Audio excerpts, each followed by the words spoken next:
Dig that funky music. Oh, I love yeah. it. With the constant fluctuation in housing market trends, when it comes to buying or selling, it's imperative to talk with the experts. That's why Innova Realty's broker and property manager, Martin Fajardo, is joining us now. Good morning, Hey. Martin. Morning, guys. It's great to have you in. So before we're looking for a real estate agent, what are the questions we should be asking ourselves? I think that it's important that we have some level of comfort with the real estate professional we're hiring. You must like and trust your real estate agent. I think it's best that I answer this question from that consumer standpoint. Keeping in mind that I get asked these questions all the time when I meet with clients. First is local knowledge.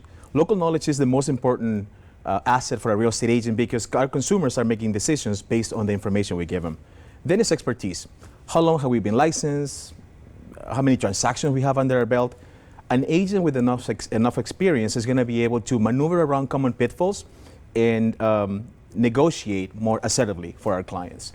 Then what is their structure? Do they work on a team? Are they going to hand me off? Do they work by themselves? And neither one is good or bad. It's just important to know. And then what is the compensation structure? How much I'm being charged? I don't want surprises at the end. But then also keeping in mind that if we hire a buyer's agent, I want to know what is the buyer's agent's availability to show me homes. What if he or she coaches Little League on weekends and I work Monday through Friday, right? There's an incongruency. And what is their strategy to make my offer stand out? If I had a property manager, how often they're going to view my property? What is their tenant screening policies like? And lastly, if I hired a seller's agent, what is their marketing plan? And what about those contracts? What if you can't sell my house? Can I get out of the contract? You already tried. How are we going to divorce? So yeah, above all, always check online reviews. Yeah, I'm sure another thing that you constantly get asked is, I have a property for sale. It's not selling. Yeah. You know, what do I do? I mean, there must be a multitude of different facets that come with this question. Yes, of course. We have an acronym for that. We call it CMP. It's the condition of the property, the marketing, and the pricing.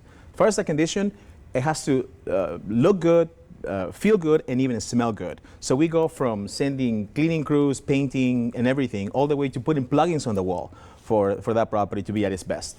Then is the marketing, right?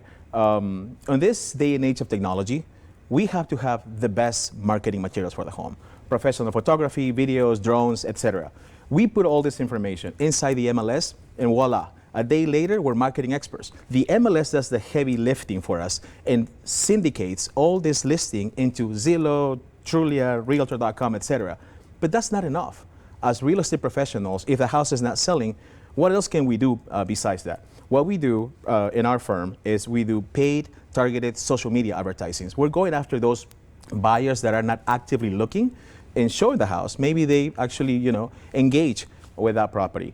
And lastly, pricing. It's not a set it and forget it kind of thing.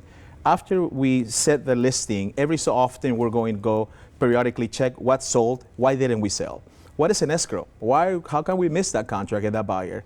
And if there is any new listing that come into market, how is our pricing staying competitive with the market? Yeah, and recently we know about the devastating wildfires in California, and we know that there is going to be some sort of a very large impact of this devastation that's happened over there. Could that impact our local market here? It is early to tell, and this will be probably just a speculation, but things that we know are that those displaced homeowners first have already gone and rented and bought places in the surrounding areas. Then the rebuilding timeframes for those homes are probably going to be upwards of 5 years, in communities even 10 years before they get rebuilt. We also know that we are the preferred destination for our California neighbors when they want to relocate. So naturally, we might start seeing upward pressure first on the rental market, and that might trickle down to more demand in our sales market as insurance payouts starts to come out. Our luxury market here in Las Vegas offers great value compared to other cities.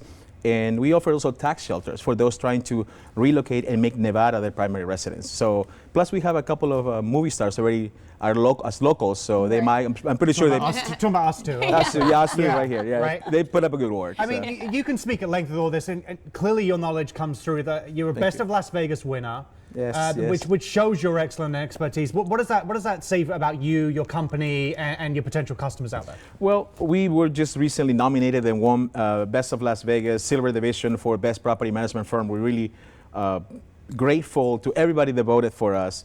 We always put our clients' best interests forward, and we're trying to do our best. Honesty is the first, our motto, and provide the best customer service we can. Yes. Well, Martin, thank you so much for Thank you joining guys us for and having me. always sharing such great insight. For more information and to get help with your housing market needs, visit innova-pm.com.